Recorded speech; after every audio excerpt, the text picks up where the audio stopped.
Tonight, you are looking at some pretty remarkable images there. The world at this hour is bracing for a severe geomagnetic storm.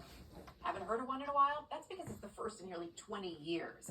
Look at the night sky. This is what it looks like in most of Europe right now. This strong storm is triggering these spectacular displays of the northern lights and also solar flares. Take a look at this. Bursts of energy, powerful bursts of energy coming right off the sun.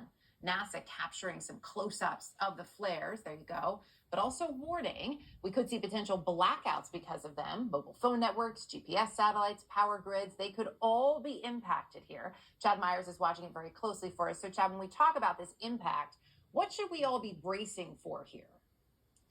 We should be bracing for the G5 that was just issued. So all day long, we were 3 and 4. 5's the highest you go. Kind of like that tornado area that we talk about at level 2 of 5 sometimes, 4 of 5 sometimes.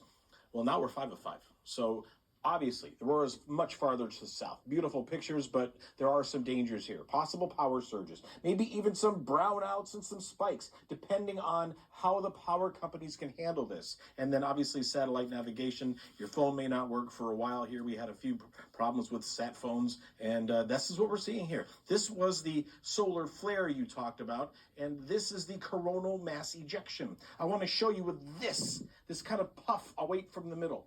And we know this is headed toward America, headed toward the globe, because if you think about somebody that just kind of blows a smoke ring at you, and you see it coming, then all of a sudden you know it's headed your way. Well, we're seeing that little smoke ring right there, but that's the plasma coming out of the sun, that coronal mass ejection, the hole in the sunspot, 17 times the diameter of the Earth. Here comes another one.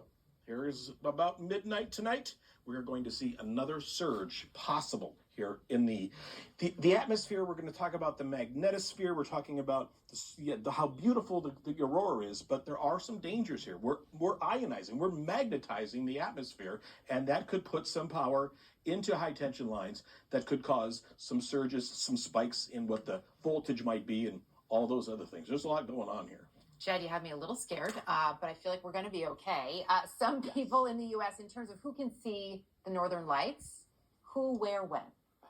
You know, a large area, much larger. You know, I've seen the northern lights one time. I was in northern Minnesota, Detroit Lakes, Minnesota, and I saw it was a beautiful, beautiful colors. But what we saw earlier today is all of this sudden spike here, kind of almost like a seismograph. Just kind of went boom, boom, boom when the first one comes. And now all of a sudden, the next one is coming. And we are seeing this red area. Everyone under this area is going to see it, except if you have a cloud. And that's it. And it doesn't matter if you have a cloud today, because this will be around tomorrow. Okay, there you go. You get a second shot. Chad, appreciate it. Thank you, my friend.